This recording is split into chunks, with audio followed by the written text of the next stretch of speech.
Okay. Excited today. We're actually here at the Int'l School Safety Conference in Denver, Colorado. And here with me today is Carolyn Mears. And Carolyn's son, we met here at the conference, and her son was actually at Columbine High School when the shootings actually took place 11 years ago. And first of all, I'm going to ask one question to you, Carolyn, and that is, you said something to me earlier about Jonesboro made an impact on your family.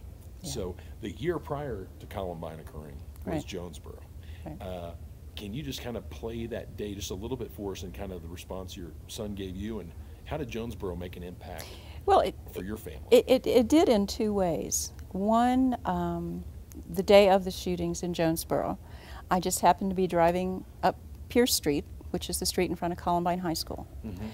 And my son was a freshman there at the time, and I, driving along on my way to work, looked over at the school and thought, heard the news, heard what was going on, and thought, thank God, you know, my kids go to safe schools. That's something I will never have to worry about. Right. And then a year later, a year and a month later, my son then was a sophomore. He had just left the library, and the shooting started when he had gotten into the cafeteria area. And he heard Coach Sanders come running through the cafeteria, yelling, "Run." And my son and his friends dove under their table in the cafeteria and sat there and talked strategies for how they could save their lives.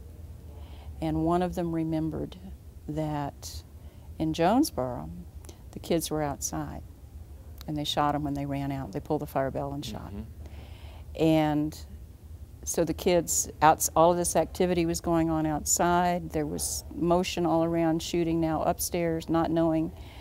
And so they decided to shelter in place. So they retreated back into the kitchen and found a closet. So even though I heard the shootings the year before, I never talked to my son about it. Oh, that's good. Okay, I never talked to him about it. I never said, oh, this happened. We need to talk what you can do to save your life. Right. I never did that because, of course, my denial, my blindness, my attempt at separating myself and distinguishing me and my life from this awful, awful thing that had happened somewhere else.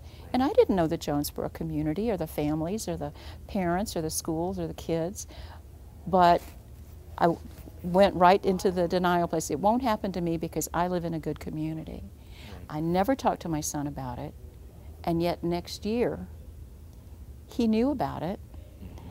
He and his friends knew about it enough to process not only Jonesboro but some of the other shootings.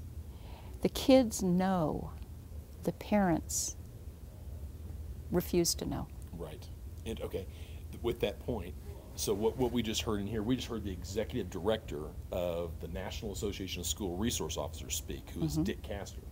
And Dick just said, he made one statement, he said, administrators have a battle that they wage between communicating with parents and families, and that is, when it comes to school safety, there's the part of they want to prepare, but they have to balance allowing families to be paranoid that it's going to happen at their school.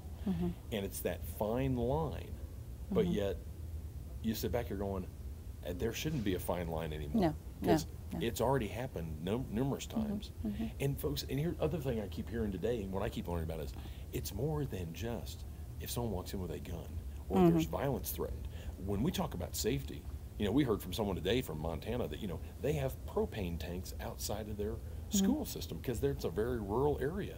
Well, what if the propane tank explodes? What's your preparation? Preparation is much more than even just school violence. It's being prepared for any emergency that occurs. And is your school prepared? Right. I mean, there's so many different aspects to that. Exactly. Let's go back to you and your family. So that occurs that day. The aftermath. So what has happened with your family since then? You personally, what went on? Well, what happens when you have a shattering event like that? Literally, your world is destroyed. The world you think you live in is gone.